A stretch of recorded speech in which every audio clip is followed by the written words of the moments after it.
안녕하세요. 사연 읽어주는 남녀입니다. 오늘도 와주셔서 감사드리며 그럼 오늘의 사연 바로 시작하겠습니다. 저는 올해 62입니다. 조그만 임대 건물 하나를 가지고 소박하게 살고 있죠. 혼자라고 적적하거나 쓸쓸하진 않아요. 7년 전 세상을 떠난 남편 몫까지 제가 열심히 살아야죠. 자식은 둘입니다. 장가간 아들과 딸이죠. 아이들 걱정 없이 조용히 늙어가려 했는데 인생은 제 뜻대로만 되진 않더군요.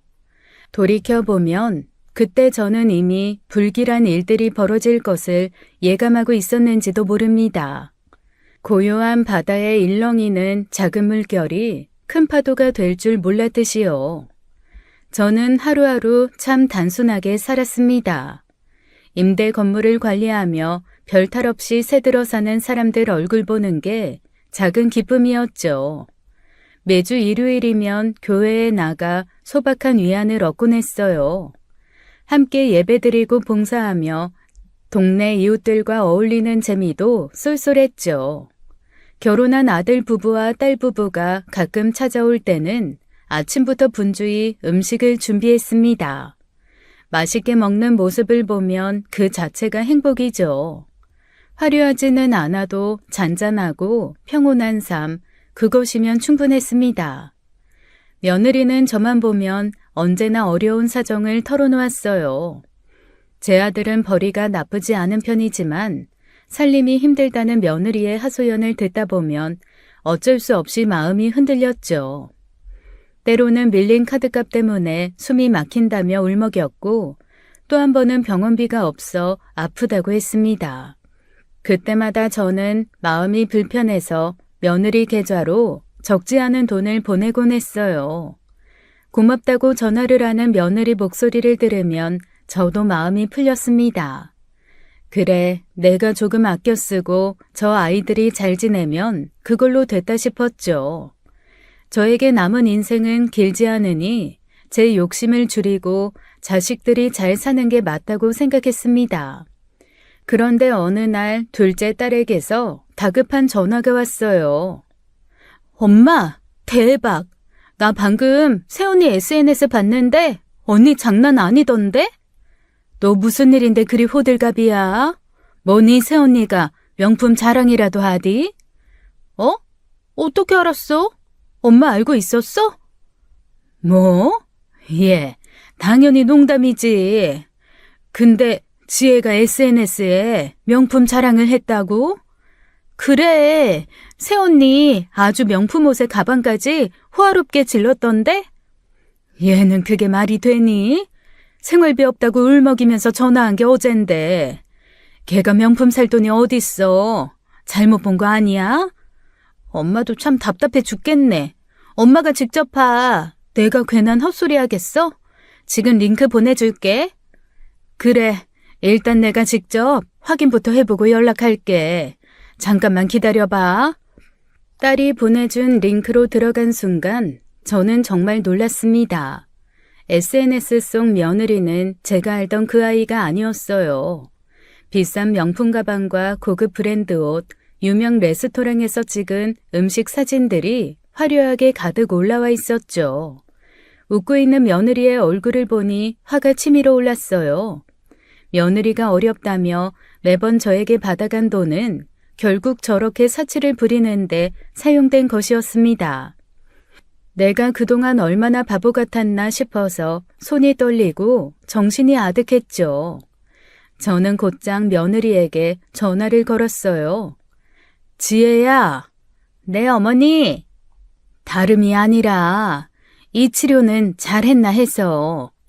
그럼요. 어머님 덕분에 싹 받았어요. 감사해요. 내가 필요해서 그런데 혹시 그 진료비 청구 영수증 좀 받을 수 있을까? 네? 그게 왜 필요하세요? 엄마가 좀 필요해서 그래. 아, 그게 버려서 없는데 다음에 드릴게요. 괜히 아들 부부 사는데 분란 일으키는 건 아닐까 해서 고민을 좀 했어요. 하지만 한 번은 짚고 넘어가야 할 문제이니 말을 했습니다. 내가 생활비나 병원비로 쓰라고 준 돈 정확히 어디에 썼는지 한번 보고 싶어서 그래. 그 정도는 해줄 수 있지? 어머님, 왜 그러세요? 저 생활비가 모자라서 꼭 써야 할 때만 썼어요. 정말이에요. 그래, 엄마는 믿고 싶지. 그런데 요새 지혜니가 명품들 사서 모은다는 이야기가 있어서. 진짜니? 네? 누가 그딴 이상한 소리를 했어요? 저 명품은커녕 가방도 없어요. 그래서 장바구니에 담아 다니는데. 가방이 없어? 이번에도 신상 명품 가방 샀던데. 네 SNS에서 내가 두 눈으로 확인한 거야. 네? 아니, 어머님, 제 SNS 어떻게 아세요? 막 염탐하세요? 그걸 왜 허락도 없이 보세요? 이거 사생활 침해예요. 세상 사람들 다 보라고 자랑하듯 올렸으면서 내가 보면 사생활 침해니? 아무튼 그 가방이랑 옷은 어떻게 산 거니? 돈 없다고 힘들다며. 에이, 그냥 친구들한테 없어 보이기 싫어서 그냥 사진만 찍어서 올린 거예요. 진짜 산 게 아니라니까요. 그럼 내가 준 돈 어떻게 쓴지만 알려다오. 아, 정말 피곤하게 하시네. 어머님, 계속 이런 식으로 의심하고 간섭하면 저 스트레스 받아요. 그럼 임신도 못하고 어머님께서 기다리는 손주도 못 보세요. 어머? 지금 너 임신으로 나 협박하니? 협박이 아니라 저도 이런 참견은 못 참는다고요. 적당히 하세요. 그래, 알았다. 앞으로 참견 안 하마. 대신 내 참견도 필요 없을 테니 이제 더 이상 나한테 돈 얘기하지 말거라. 그러고는 전화를 끊었어요. 전화를 끊고 난 후 저는 한동안 숨을 고를 수가 없었어요. 어쩌면 그렇게 뻔뻔할 수 있는지 제가 평소 알고 있던 며느리가 맞나 싶었죠. 그토록 간절히 울먹이며 도와달라고 했던 모습이 연기였다는 사실이 너무 끔찍했습니다. 그런데 그날 저녁 이번엔 아들한테서 전화가 왔어요. 평소와 다르게 아들의 목소리가 잔뜩 화가 나 있었죠. 엄마, 며느리한테 그러는 건 진짜 아니지 않아? 뭐가 아니야? 어디 전화하자마자 엄마한테 승질이야, 승질이, 어? 엄마가 지혜한테 뭐라고 했다며. 지금 지혜 펑펑 울면서 쓰러지기 일보 직전이라고. 도대체 무슨 말을 하셨길래 이 난리냐고. 며느리가 저와의 통화를 끝낸 뒤 곧장 아들에게 울먹이며 하소연을 했던 모양입니다. 자신이 돈 때문에 제게 심하게 무시를 당했다며 눈물을 흘렸다죠. 며느리의 억울하다는 눈물에 넘어간 아들은 상황을 알아보지도 않고 무작정 제게 전화를 해 짜증을 내기 시작한 겁니다. 애지중지 키운 아들 입에서 그런 말이 나오니 저도 화가 나더라고요. 엄마가 생활비 몇 푼 줬다고 사람 자존심까지 짓밟으면 돼요? 지혜한테 도대체 왜 그러세요? 돈 아까워서 그래요? 몇 푼? 몇 푼? 돈이 아까워? 이 썩을 놈이 입 뚫려 있다고 지 엄마한테 똥을 뱉어? 그럼 넌 그 몇 푼이 없어서 왜 계속 나한테 손을 벌리니? 그리고 너 지금 제대로 된 상황은 알고 이러는 거야? 아니, 지혜가 펑펑 울고 난리를 치는데 그럼 제가 누구 말을 믿겠어요? 엄마가 선을 넘었으니 걔도 그렇게 속상해하는 거 아니겠냐고. 선을 넘은 건 네 처지. SNS에 올려둔 명품 가방이랑 옷들 그거 네가 사준 거야? 어? 돈 없다고 엄마 돈 가져가 놓고 명품이 웬 말이니?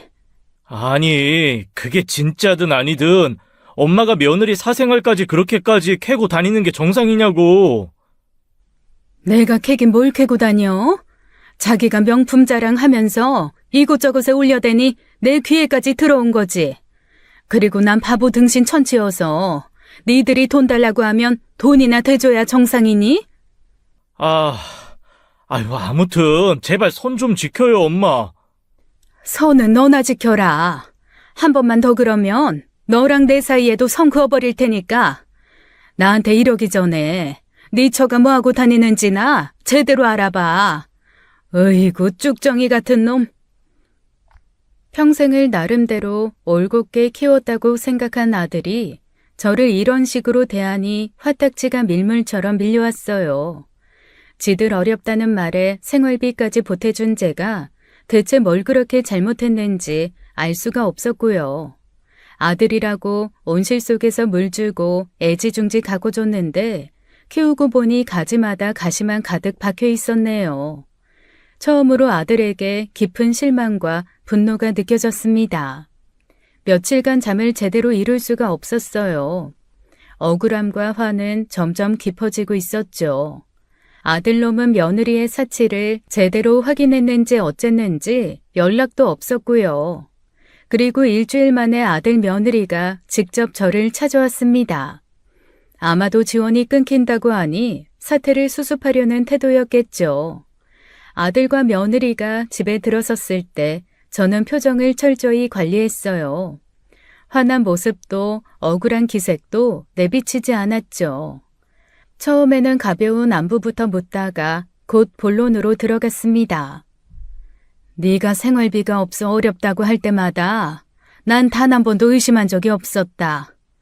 어머니, 정말 오해세요. 오해? 네가 말하는 그 오해가 대체 뭐니? 그럼 이 사진은 뭐야? 이게 오해니? 정말 죄송해요. 친구들 앞에서 창피해서 명품 빌려서 찍었어요. 용서해 주세요. 그럼 내가 준 돈 어떻게 썼는지 증명해라. 그럼 네가 사과를 해야 하는지 내가 너한테 사과를 해야 하는지 바로 알겠지. 아니 어머니, 그건 제 사생활인데. 그럼 네 사생활 존중해주면서 난 계속 오해할란다. 앞으론 단 한 푼도 없을 거야. 어머니, 억지 좀 그만 부리세요. 그럼 증명해. 마지막 기회다. 결국 며느리는 끝까지 제가 준 돈을 어디에 사용했는지 밝히지 못했습니다. 그저 아들과 며느리는 무거운 발걸음으로 자기들 집으로 돌아갔죠. 저 역시 마음이 편치 않았지만 이 결정을 절대 바꾸지 않겠다고 다짐했어요. 그런데 며칠이 지나지 않았을 때였어요. 이번에 아들이 저를 혼자 찾아왔죠. 그동안 마음고생을 했는지 얼굴이 퀭했습니다. 엄마, 미안해요. 내가 성급하게 화부터 내고. 미안해야지. 지 처말만 듣고 엄마를 그렇게 몰아붙이더니. 제가 정말 잘못했어요. 다시는 안 그럴게요. 제발 이번 한 번만 용서해 주세요. 용서를 하든 말든 이번 결정은 번복 없어. 그것 때문에 사과하는 거라면 그냥 돌아가. 엄마. 우리 진짜 힘들어요. 다시 한 번만 생각해 주세요. 독이 된 거야, 독이. 네? 독이요? 아니, 무슨 독?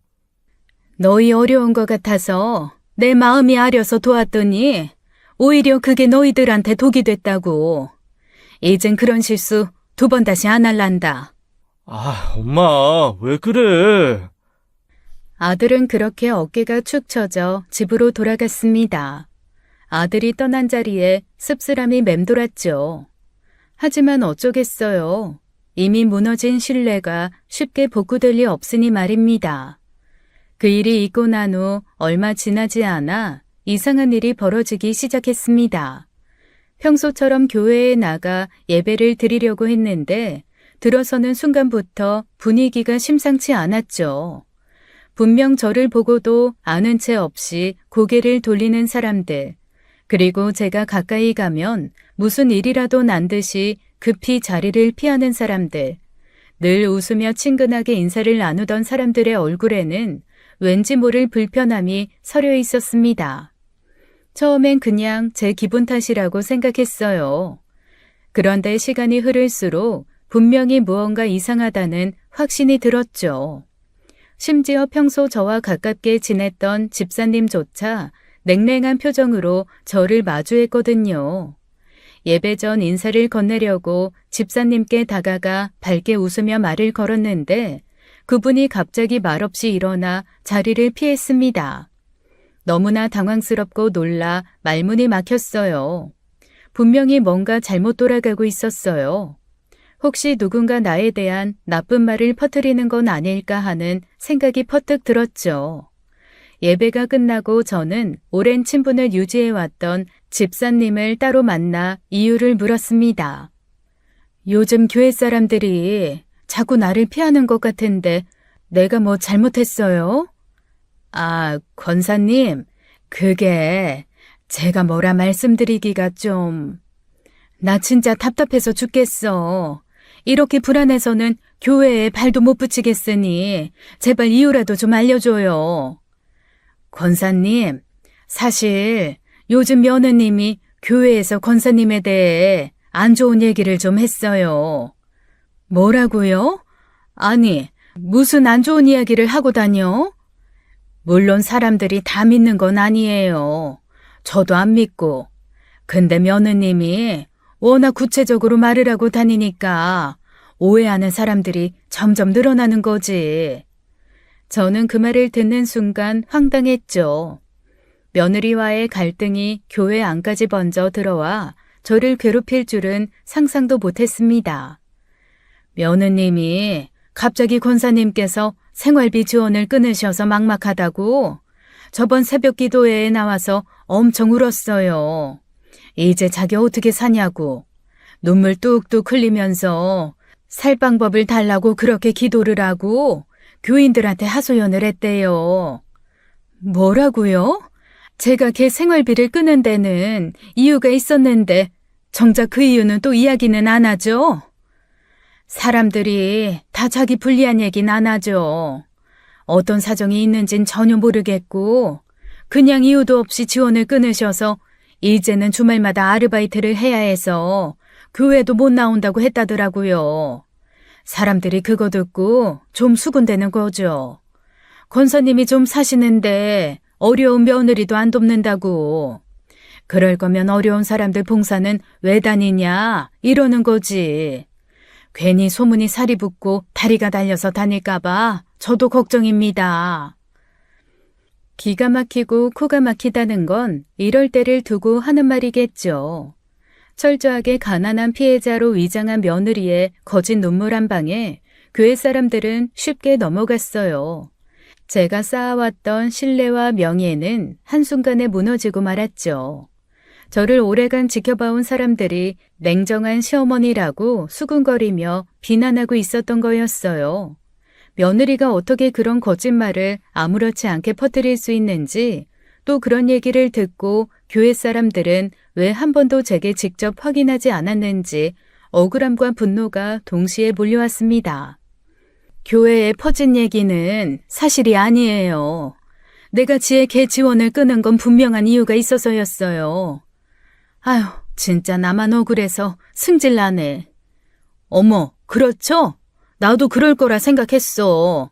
아니, 그럼 지금 며느님이 거짓말하고 다녔다는 거잖아. 저는 그 자리에서 휴대폰을 꺼내 며느리의 SNS를 캡처해둔 사진들을 펼쳐 보였습니다. 집사님은 화면에 가득한 명품 가방과 옷, 화려한 해외여행 사진들을 보자마자 눈이 커졌어요. 도저히 믿을 수 없다는 듯 화면을 계속 넘기며 고개를 저었죠. 처음에 이거 보고 저도 많이 놀랐어요. 솔직히 남들한테 굳이 밝히고 싶진 않았는데 그냥 이렇게 오해로 남기엔 내 마음이 너무 속상하고 아프네. 정말 몰랐어요. 저도 그동안 며느리 말을 철석까지 믿고 권사님을 너무 쉽게 판단했네요. 미안해요. 에휴, 속상해서 어째? 그러게요. 교회에서 사람들 하나하나 붙잡고 오해 풀기도 그렇고 내가 이 사람 저 사람 붙잡고 며느리 흉봐서 뭐해. 내 얼굴에 침 뱉기지. 그냥 답답하고 속이 상해서. 권사님, 걱정 마세요. 제가 상황 잘 봐서 사람들이 오해하지 않도록 잘 설명해 볼게요. 그동안 권사님이 한 게 있는데 여기서 더 오해하면 오해하는 사람들이 나쁜 거지 뭐. 집사님은 곧장 다른 교인들에게 진실을 조심스럽게 알리기 시작했습니다. 처음에 믿지 않던 사람들도 사실을 알게 되고 모두 큰 충격에 빠졌다고 해요. 며느리의 철저한 거짓말에 속아 제게 차갑게 대했던 자신들의 행동을 깊이 부끄러워했다고 했죠. 얼마 지나지 않아 교회 사람들이 제게 하나둘씩 찾아와 사과를 건네기 시작했어요. 오해를 해서 미안하다고요. 하지만 저는 마음이 크게 좋아지진 않았습니다. 며느리가 이렇게까지 저를 공격할 줄은 정말 상상도 못했으니까요. 교회 사람들한테 무슨 말을 하고 다닌 거니? 어떻게 없는 사실을 만들어서 그렇게 이간질을 하고 다닐 수가 있니? 다른 곳도 아니고 교회에서. 전 없는 말 한 적 없는데요. 있는 그대로 얘기했을 뿐이에요.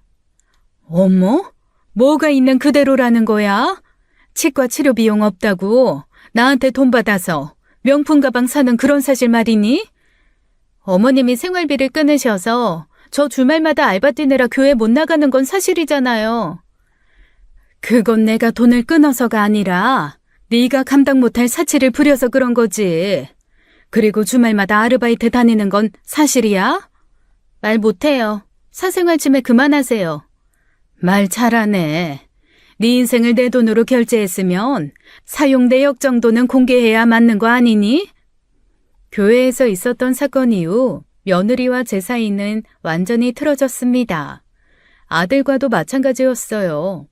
아무리 노력해도 깨진 신뢰를 다시 붙이는 건 어려운 일이었죠.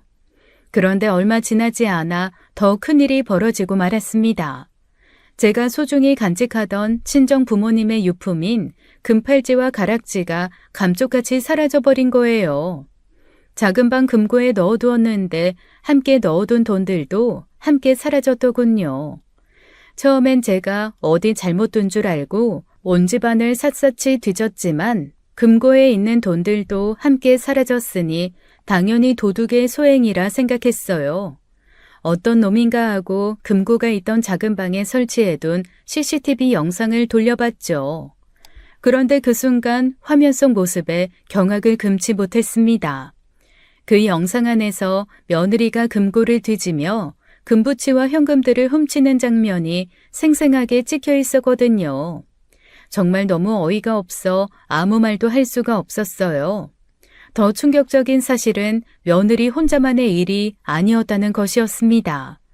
영상 속에서 아들이 방문 밖에 서 있는 게 보였거든요. 한마디로 아들놈이 집 현관 비밀번호와 금고 비밀번호를 알고 있으니 가능한 일이었죠. 사실 이 사건이 터지기 반년 전에 집에 도둑이 든 적이 있었습니다. 제가 지방에 갔을 때 있었던 일인데요. 다행히 금고는 털리지 않았지만 화장대에 넣어둔 작은 현금들은 도둑 맞았었어요. 그래서 혹시나 하고 그 이후 집에 CCTV를 설치해 두었습니다. 도둑 든 걸 알면 아들이 걱정할까봐 그 얘기를 아들에게는 하지 않았었죠. 그런데 그 CCTV로 아들 부부의 도둑질을 잡았으니 제가 얼마나 황당하고 허무했을까요? 그 아이를 키우며 보냈던 시간들이 너무 허무했습니다. 믿었던 사람들의 배신이 이렇게 아프고 괴로운 것임을 그때 처음으로 온몸으로 느꼈네요. 영상 속에서 저를 더욱 고통스럽게 만든 것은 따로 있었습니다. 며느리가 유품과 금부치들 그리고 현금을 훔친 직후 누군가와 통화를 하며 깔깔거리며 웃고 있었어요. 며느리는 저를 두고 조롱하며 비웃고 있었어요. 돈은 많아도 쓸 줄 몰라서 자식들 다 떠나고 금고나 껴안고 사시는 분 있잖아. 딱 우리 시어머니 얘기라니까? 한때는 내 자식처럼 여겼던 며느리에게 이렇게 철저히 배신당했다는 사실이 견딜 수 없이 슬펐습니다. 동시에 얼마나 오랫동안 나를 바보로 알고 속이며 살아왔는지 생각하니 치가 떨렸어요. 억울함과 분노는 더 이상 참을 수 없는 한계를 넘어서고 있었고요. 당장에 경찰을 불러 콩밥을 먹이려다가 일단 한번 참고 이야기를 먼저 들어보기로 했습니다. 제가 아들 부부에게 해줄 수 있는 마지막 잡이었어요. 마음을 단단히 다잡고 감정을 철저히 숨긴 채 아들과 며느리를 집으로 불렀습니다. 아들과 며느리가 집에 도착했을 때 저는 태어난 척 차를 내오고 두 사람 앞에 조용히 앉혔어요. 아무 일 없다는 듯 차분하게 대화를 시작했죠. 며칠 전에 집에 도둑이 들었어. 내 부모님 유품이 감쪽같이 사라졌더라. 아무래도 범인, 너희가 혹시 알고 있니? 알면 내 얘기 좀 전해달라고. 저희는 전혀 몰라요. 그런 일이 있었는지도 처음 들어요. 나한테 정말 소중한 물건들이라서 그래. 억만금보다 중요한 물건이라고. 혹시 모르니? 어머니, 저희 정말 몰라요. 혹시 저희를 의심하세요? 그래, 알았다. 몰라야 할 거야. 혹시 아는데 거짓말하는 거면 일 정말 심각해진다. 아들, 너는 어때? 너도 엄마한테 할 말 없어? 왜 그래? 몰라, 우리는. 아니, 나 좀 기분 나쁘다. 내가 어렵다고 아무렴 엄마를 털까? 아니, 모른다고 몇 번을 말씀드려요? 저희가 가져갔다고 생각하시는 거예요? 아, 진짜 기분 나쁘네요. 기분이 나쁘다. 그러면서 제가 잠깐 정신을 놓고 유품을 잘못 보관한 것 아니냐며 오히려 저를 탓하기 시작했어요. 너무나 뻔뻔한 그 태도에 이제 더 이상의 자비는 없다 생각했죠. 엄마 요즘 자꾸 깜빡깜빡 하던데 정신줄 놓고 어디 엉뚱한 데다 놓고 기억 못하는 거 아니야? 잘 좀 찾아봐. 정신줄 놓은 놈은 내가 아니라 도둑 새끼들이겠지. 안 그래? 도둑 새끼들? 복수형이네? 아, 엄마. 괜히 사람 의심하지 말고 다시 찾아봐. 어머님 계속 이렇게 의심하시면 저희도 참기 힘들어요. 마지막으로 기회를 주는 거다. 지금 솔직히 털어놓으면 최악의 상황까진 가지 않을 거야. 진짜 모른다니까요? 왜 계속 저희를 범인 취급하세요? 이제 끝이었습니다. 아들과 며느리의 뻔뻔한 거짓말과 연기에 진저리가 났죠. 저는 핸드폰을 꺼내 CCTV 영상을 두 사람 눈앞에 꺼내 펼쳤어요. 화면이 재생되자 두 사람의 얼굴이 순식간에 굳어졌죠. 이제 빠져나갈 생각은 하지 마. 내가 말했지? 기회 줄 때 양심 선언하면 최악의 경우까지는 안 간다고. 이게 뭐예요? 세상에, 이런 게 있었어요? 가정집에 무슨 CCTV를 설치해요? 어머니, 이거 오해예요.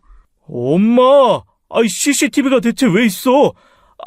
이런 걸 언제 설치했어? 대체 왜? 지금 그게 중요하니? 니들이 지금 상황 파악이 안 되는 모양인데 이 영상 앞에서 변명 따위가 통할 거라고 생각해? 내가 너희들을 믿고 준 신뢰의 값이 이런 배신이었어? 아니, 그래도 이건 불법 촬영 아니에요? 이렇게 몰래 찍으면 안 되는 거잖아요.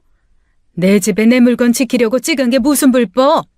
그래, 경찰 불러서 물어보자. 내 집에 CCTV 설치한 게 불법인지, 내 금고 열고 금붙이랑 돈 털어간 게 불법인지. 엄마, 잘못했어. 미안해. 오늘부로 너희들에 대한 믿음은 완전히 끝났다. 더 이상 내 인생에 너희들은 없어. 제 목소리가 방안을 차갑게 메웠습니다. 두 사람의 얼굴에는 두려움이 가득했어요. 더 이상 어떤 변명도 통하지 않는다는 걸 깨달은 듯했죠. 훔쳐간 내 부모님 유품 당장 가져다 놔라. 지금 당장! 못해요. 뭐? 너 지금 뭐라고 했니? 이미 중고거래로 팔았어. 찾고 싶어도 우리도 이제 못 찾아. 남의 물건을 훔친 것도 모자라 팔아 넘기기까지 했다고? 준호, 너는 그게 엄마한테 어떤 물건인지 할머니 유품인 거 알면서 그랬다는 말이야? 너희들 진짜 사람 맞니? 엄마, 우리도 상황이 이렇게 커질 줄 몰랐어. 일단 좀 진정하세요. 모른 게 아니라 안 걸릴 줄 안 거겠지. 딱 사흘 줄 테니 어떻게든 찾아놔. 못 찾으면 그땐 경찰서에서 만나자. 이미 팔았는데 어떻게 찾아요? 그리고 나도 힘들었다고. 빚 독촉은 계속 오는데 나보고 어쩌라고. 엄마가 그냥 도와줬으면 이런 일도 없잖아. 따지고 보면 내 탓만도 아니야. 그 빚이 나 때문에 생긴 거니?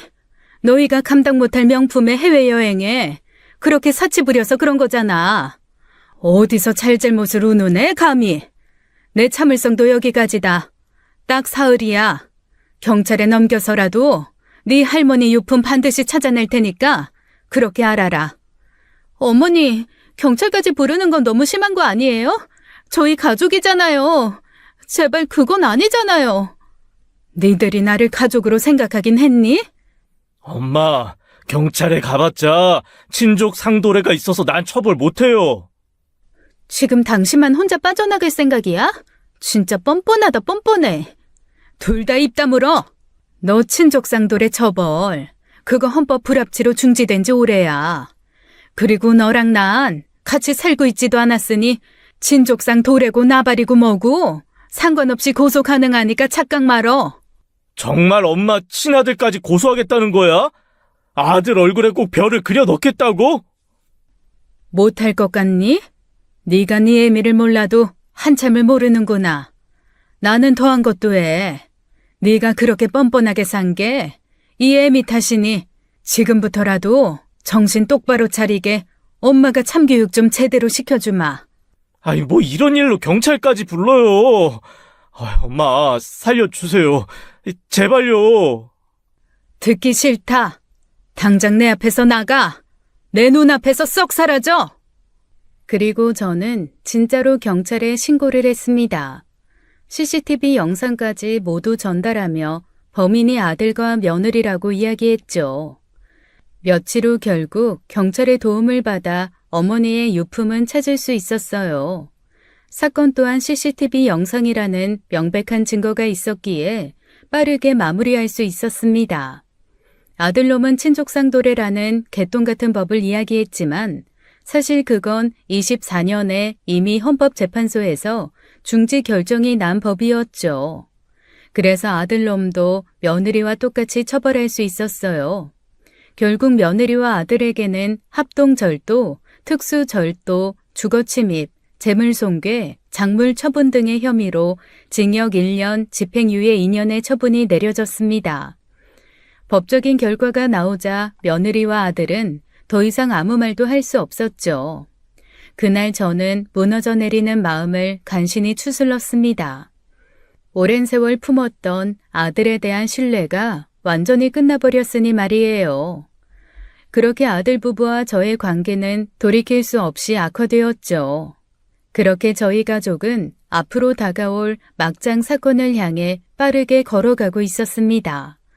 유품절도 사건으로 아들 부부가 처벌을 받은 후 몇 달이 지났어요. 그동안 서로 연락도 안 하고 지냈죠. 그저 제 가슴속 한구석에서 계속 불길한 예감이 들었습니다.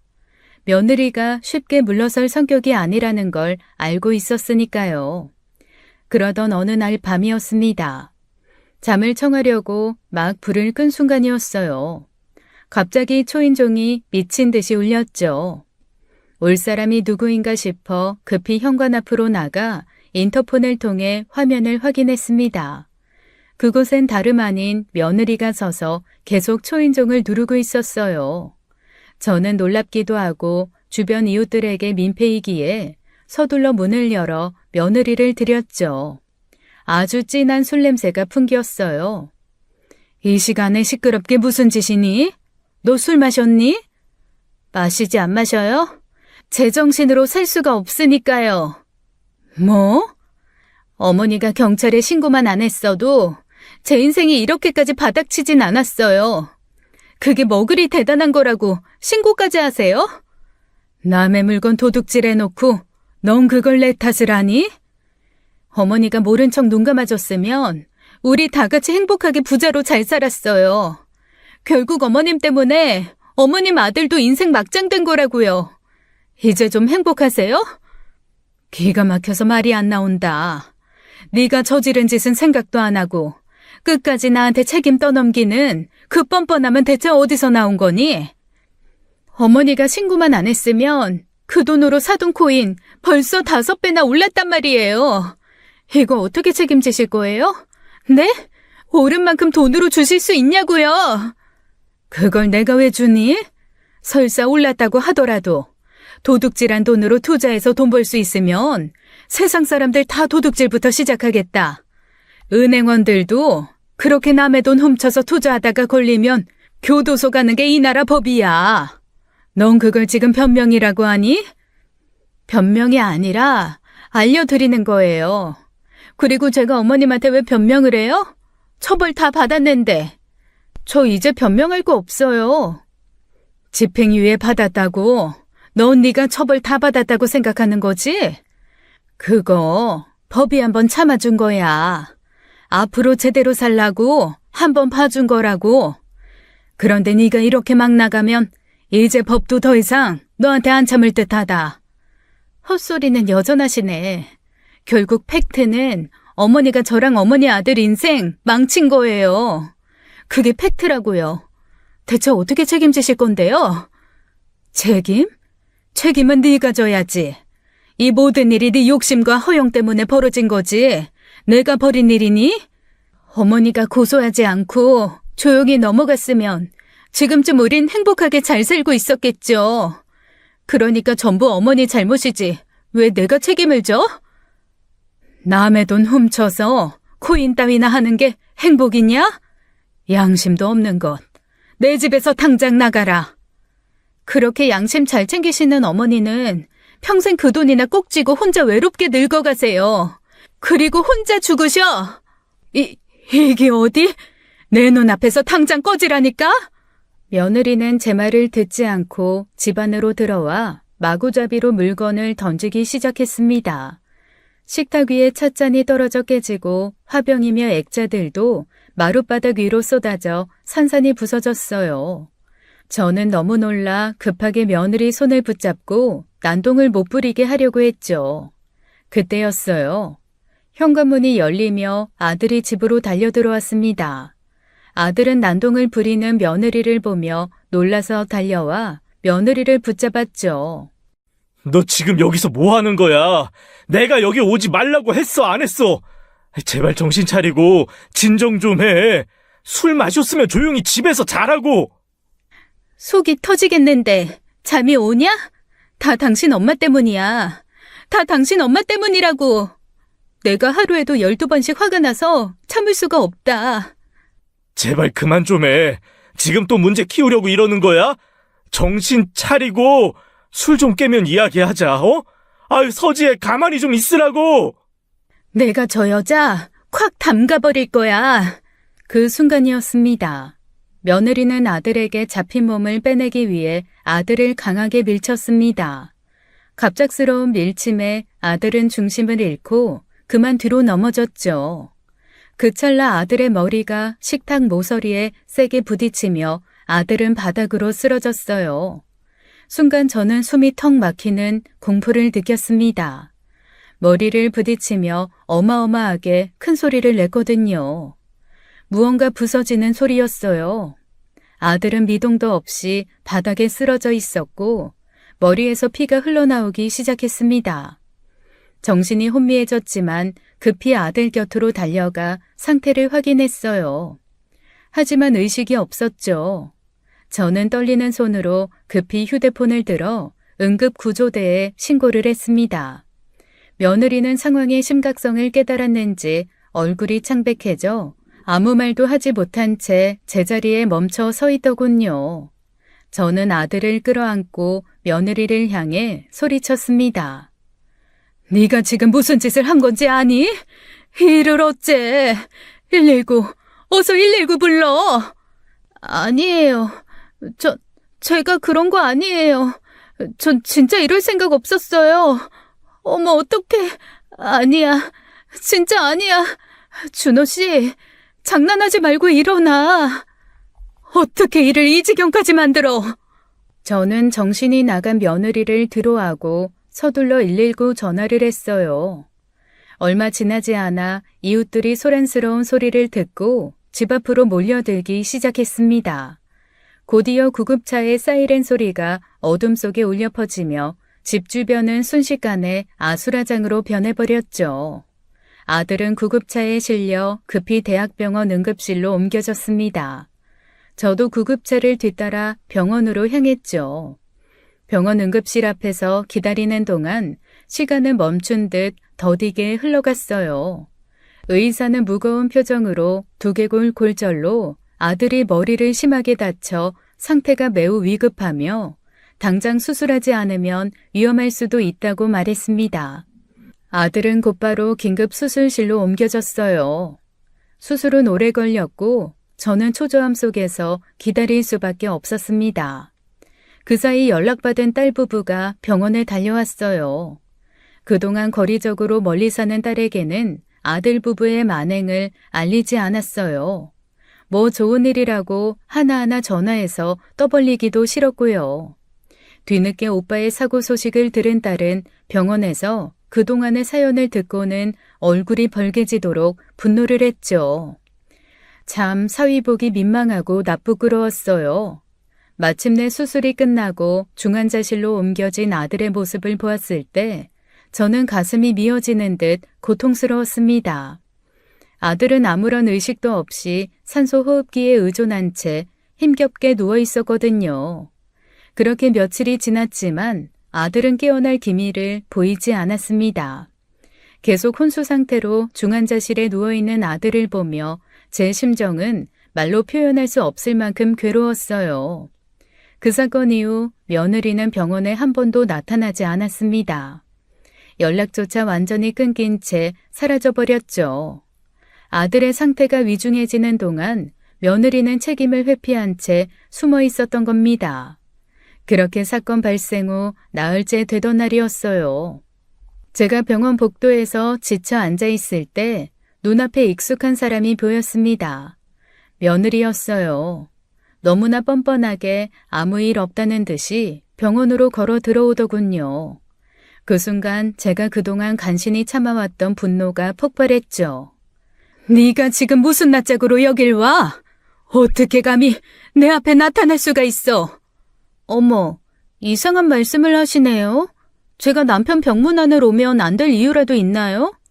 그것보다 어머님이 여기로 오시면 안 되죠.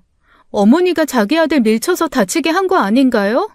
무슨 낯짝으로 여기로 와요? 뭐라고? 지금 네가 내 앞에서 그런 뻔뻔한 거짓말을 해? 넌 정말 하늘이 무섭지도 않니? 뻔뻔하긴요.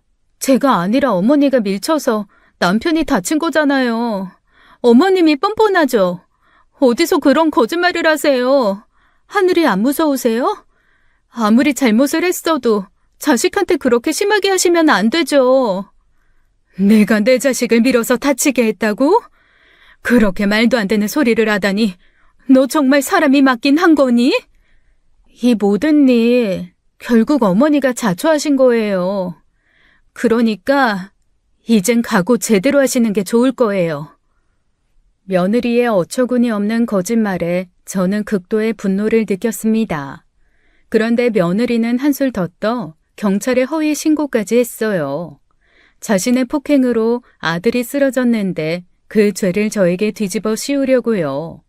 잠시 후 병원에 경찰이 도착했고 저는 어처구니 없게도 폭행 혐의로 경찰서에서 조사를 받아야 했습니다. 너무나 기가 막힌 상황이라 말이 나오지 않았어요. 제 결백을 강하게 주장했지만 증거가 없었죠.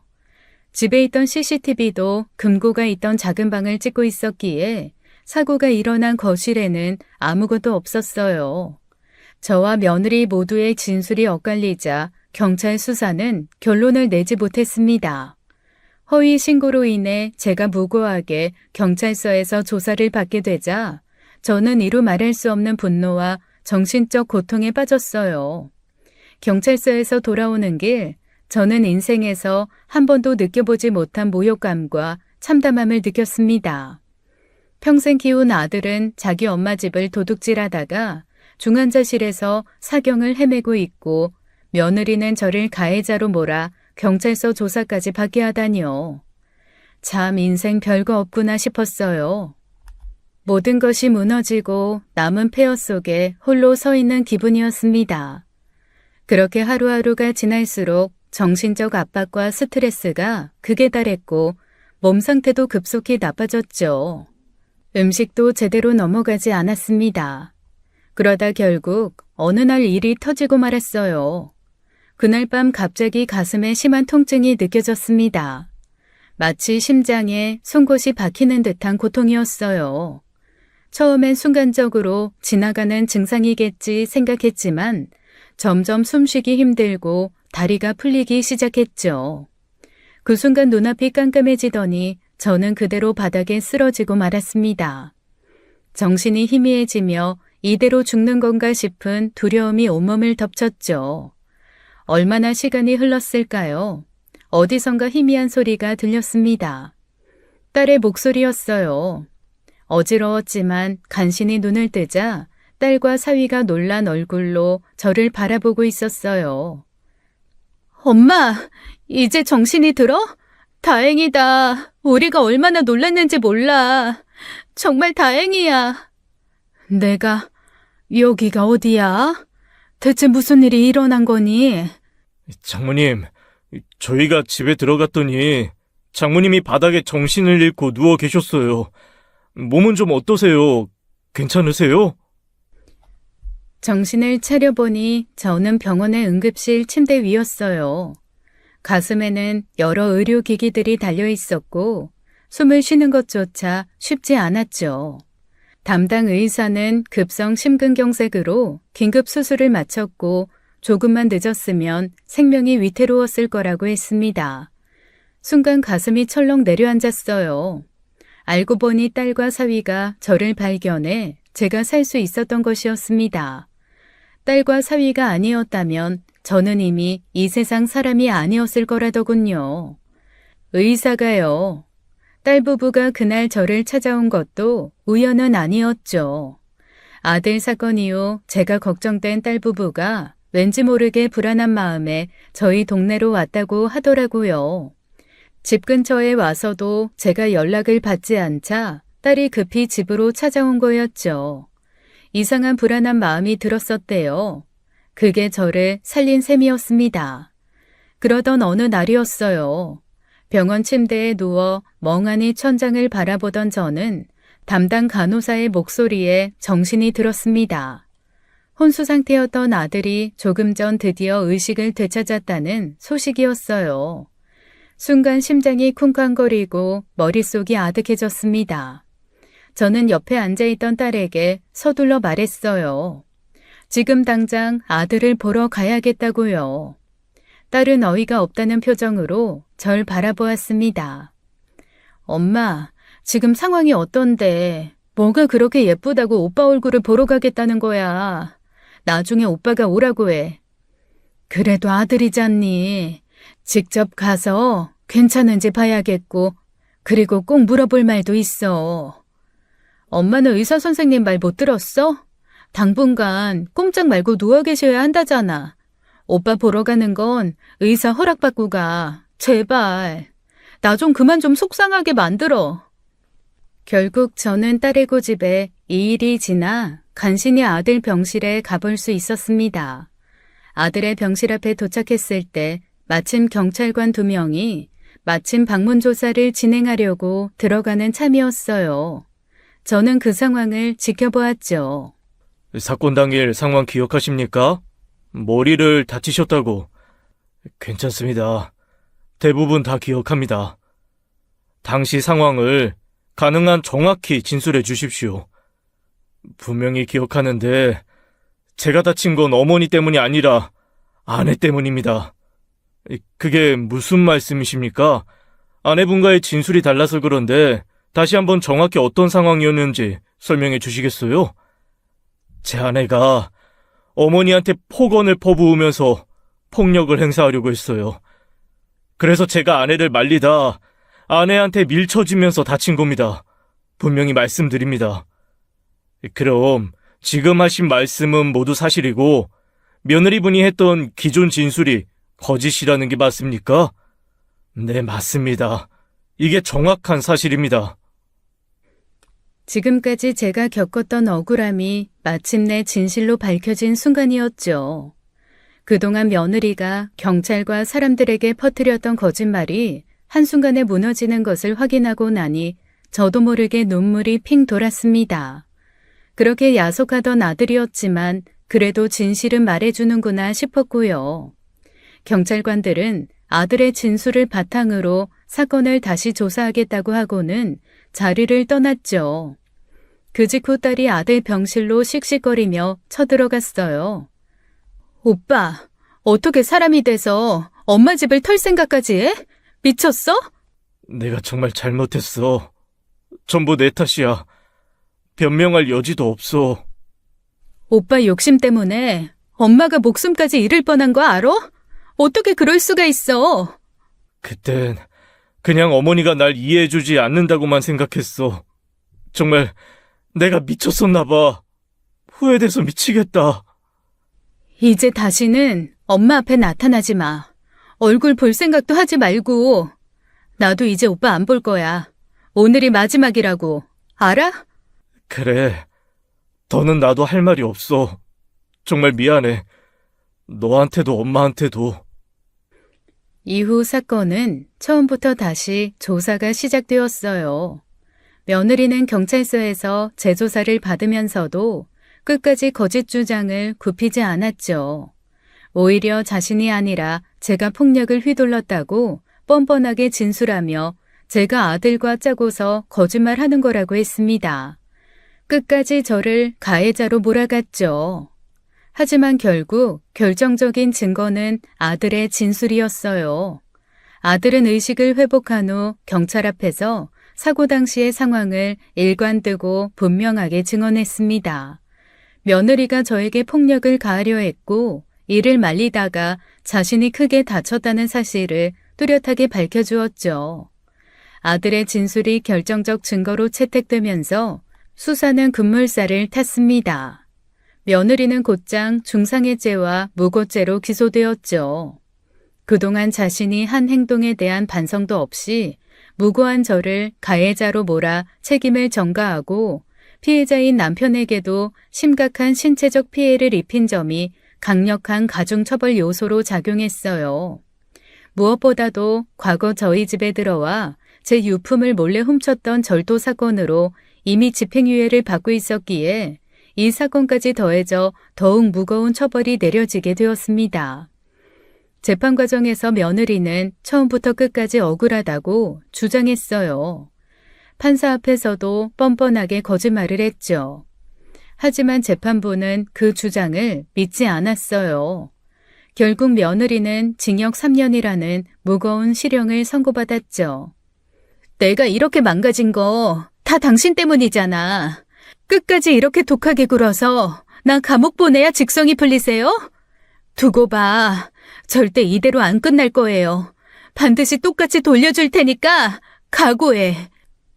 며느리는 판결이 끝나고 법정에서 퇴장하는 순간까지 분을 참지 못하고 저를 향해 고함을 쳤습니다. 그 광경을 바라보면서도 며느리가 지금까지 벌인 일을 생각하며 제대로 된 응징이라는 생각만이 강하게 들었죠. 평생 쌓아 올린 둑을 허물고 들어온 거센 물살이 마침내 다시 제자리로 돌아가는 것을 보는 기분이었어요.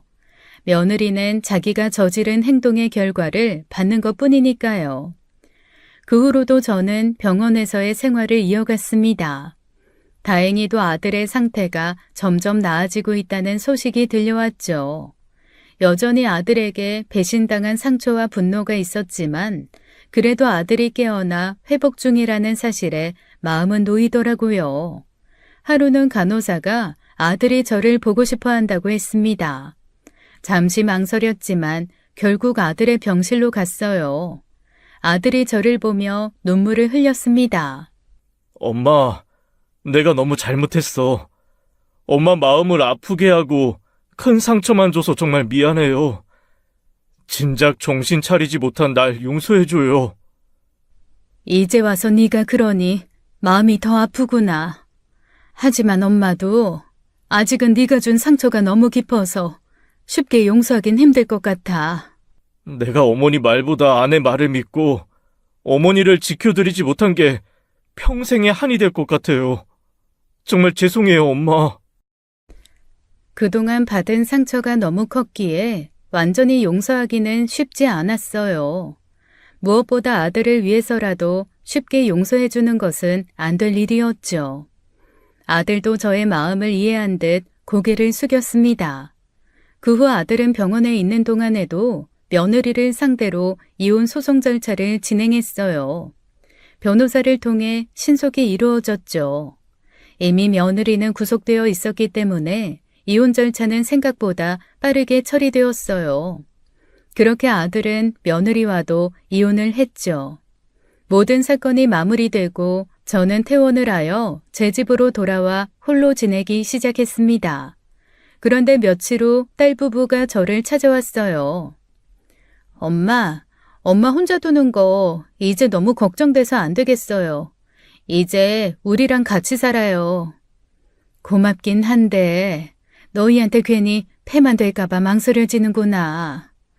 엄마도 참 가족끼리 무슨 폐예요. 더 이상 혼자서 힘들게 지내게 안 할 테니까 이제 제발 고집 그만 부려요. 결국 저는 딸의 진심을 받아들여 딸이 사는 동네로 가서 합가를 시작했습니다. 아들과는 건강을 회복한 뒤 가끔 연락을 합니다. 명절이나 생일 때 정도예요. 이제 서로의 안부만 주고받는 사이가 되었지만 저는 그것으로 현재는 충분하다고 느낍니다.